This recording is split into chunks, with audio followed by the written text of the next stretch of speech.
তুমি তোমার বিবিকে কোরআনের আলোয় আলোকিত করো নাই, তুমি তোমার সন্তানকে কোরআনের আলোয় আলোকিত করো নাই, তুমি তোমার আহলে বাইতকে কোরআনের আলোয় আলোকিত করো নাই, সবাইকে সেই কোরআন থেকে বিচ্ছিন্ন করে দিয়েছো। ও বাবা, আজকে আপনাকে বলি, আচ্ছা আপনাকে একটা প্রশ্ন করছি, সকলে আমরা শিক্ষিত জাতি, জ্ঞানী জাতি, আজকে আমরা যে সন্তানের জন্য হাজার টাকা পয়সা জমালাম, রাজবাড়ি করে তুললাম, সন্তানের কেরিয়ার গঠন করার জন্য সরকারি চাকরি দিয়ে দিলাম, 10-12 লাখ টাকা ঘুষ দিয়ে, কথা বলেন, ঘুষ আছে না নাই? সুদ আছে না নাই?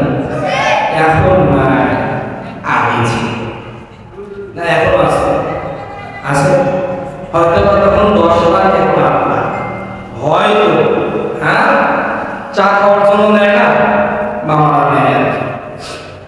যাই হোক, সন্তানকে তার কেরিয়ার গঠন করার জন্য সরকারি চাকরিতে নিয়ে দেওয়ার জন্য 10 লাখ, 12 লাখ, 15 লাখ টাকা ঘুষ দিয়ে দিলাম, যাতে সন্তানটা ভালো থাকে, সন্তানটা যাতে ভালো খায়।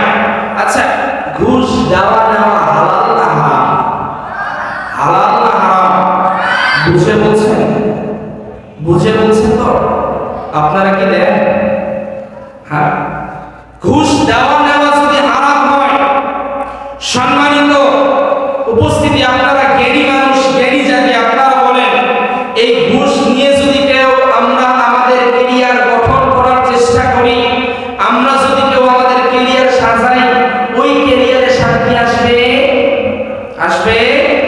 এইটাই আল্লাহ বলছেন, দমকার প্রথম তাফসীর, দুনিয়ার ময়দানে তারা শান্তি পাবে না, হাজার হাজার লক্ষ লক্ষ কোটি কোটি টাকা ইনকাম করবে, কোটি কোটি টাকার তারা ধন সম্পদ তৈরি করবে, বাড়ি বানাবে, দালাল বানাবে, সব ঠিক আছে, শান্তি থাকবে না, শান্তি তারা পাবে না, অশান্তিতে ভুগতে থাকবে, সন্তান কথা শুনবে না, বিবি বাচ্চার কথা শুনবে না, নিজের অধীনস্থ যারা আছে তারা কথা শুনবে না, মর্যাদা দিবে না।